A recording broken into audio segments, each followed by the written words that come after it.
So ever since I was a kid, Pokemon has been one of my favorite games of all time. In fact, it's one of the main reasons I wanted to become a game developer in the first place, to create that same feeling of nostalgia for the next generation. Now I know Pokemon is fun because I spent most of my childhood playing it. However, in this video I wanted to analyze Pokemon from an indie game dev perspective, because in my opinion there's a difference between a fun game and a fun game that is still fun to play 30 years later. So my goal is to analyze the most critical core elements that truly make it one of the best games of all time. The hope is that I could learn from this and ultimately translate these concepts into making my own game great as well. So starting off, in my opinion, one of the most fun aspects of Pokemon is progression. No matter what activity you choose, you always feel like your time is well spent. Winning battles cause your Pokemon to gain XP, which makes them stronger.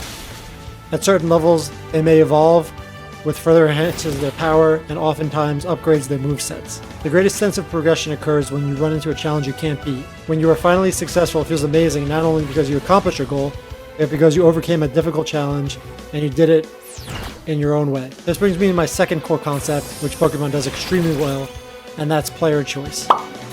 Everyone who starts the game is tasked with being the best Pokemon trainer in the entire world, but how you do that is up to you. The possibilities are endless, which sends the replayability of Pokemon through the roof. If you wanted to play the entirety of the game with a team of 6 Pidgeys, you can even use technical or hidden machines to change the moves so each Pidgey is different. Once I caught my first Haunter, I evolved it into Gengar and didn't look back until I had a team of level 90 plus Gengars. Yes, I was susceptible to Psychic, Ground, Bug, Ghost, but I didn't care. It was fun to make my own team and see how it fared against the other Pokemon trainers in the world. I loved it because I could make any team I wanted and even battle with my friends the next day at recess. We all played the game and all had the same goal, but each of our stories were so much different. This is another amazing thing about Pokemon, which I attribute to the third core concept of writing and dialogue. The writing in Pokemon is simple but effective. The game starts you off with a little intro from Professor Oak explaining what Pokemon are. Then you are told you had a rival since you were a baby, which definitely adds some humor to the game, in addition to the fact that Professor Oak forgot his grandson's name. So those are all things that invoke emotions that I think are awesome in the writing. Every NPC you speak to has some interesting and informative information to share. Some may give advice on certain Pokemon or tips on navigating new areas. Even signs provide information about the game if you wish to read them, without any unnecessary fluff. Whether it's speaking to NPCs, reading signs, battling, selling or buying items, or capturing new Pokemon, you never feel your time or effort is wasted. And this brings me to point number 4, rewarding the player. When you play for 5 minutes or 50 minutes, Pokemon does a great job of rewarding the player. Whether it's a found item, XP won from a battle, or a newly captured Pokemon for your Pokédex, the gameplay loop always ensures you are being rewarded for your actions. And this brings me to maybe my favorite part of Pokemon, and that's the gameplay. The game is the epitome of simple to play but difficult to master. It provides you some information at the start, but you learn the main game features through trial and error as you play.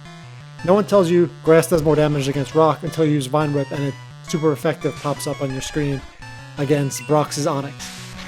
No one tells you how to catch Pokemon. Instead, you find a Pokeball early in your journey and you try it out while you battle until you catch one. The game could have very easily thrown an entire type effectiveness chart at you in the beginning of the game, or even handheld you through a basic catching tutorial. However, the most fun part about Pokemon is that it lets you figure out these mechanics on your own. The more you learn, the more you feel like you want to explore and learn even more. That is why I believe the gameplay loop is incredible and remains fun for millions of different types of people for all these years. So, as I develop my own RPG game, I want to ensure that these core fun concepts remain throughout. Because they're not only found in Pokemon, they're found in a lot of other games that I've enjoyed as well, including Fable and Fallout and Harvest Moon. Different games, but similar shared concepts that make the game fun. So starting off, progress. Improving my player power through gear and stats, improving player knowledge through NPC interactions, quests, and events, all lead to different progress within my game. Player choice, as I mentioned, you could choose your team, you could choose the move set, and in my game, no one item or dialogue option is going to be best for every situation. An axe may be effective against a tree, but not very effective against a rock. So one NPC may like you agreeing with them on a topic, while another may not. All actions will reward the player XP, no matter what they want to do in the game, whether it's crafting or talking to NPCs, or combat, gathering, completing quests, events, interacting. Everything will reward some kind of XP, so you always feel like, you know, you're progressing the story and you're progressing your character as you go. And then finally, gameplay. Simple controls that present new mechanics gradually as the player progresses through the game without having like a written tutorial at the beginning. I want it to be intuitive so the player could figure it out on their own. And yeah, these are my takeaways from Pokemon, and I hope I can translate them into my game. These are just my opinion, again, of what makes a game truly great. And most of all, I'm actually interested to know your opinion on this topic. So let me know why you like Pokemon and what has Pokemon done better than most games, because it's been so popular for the last 30 years. So that's the video. Thanks for watching, and feel free to comment below with your thoughts. And, you know, if there's other elements of another game that you enjoy, feel free to let me know below as well. Thanks for watching.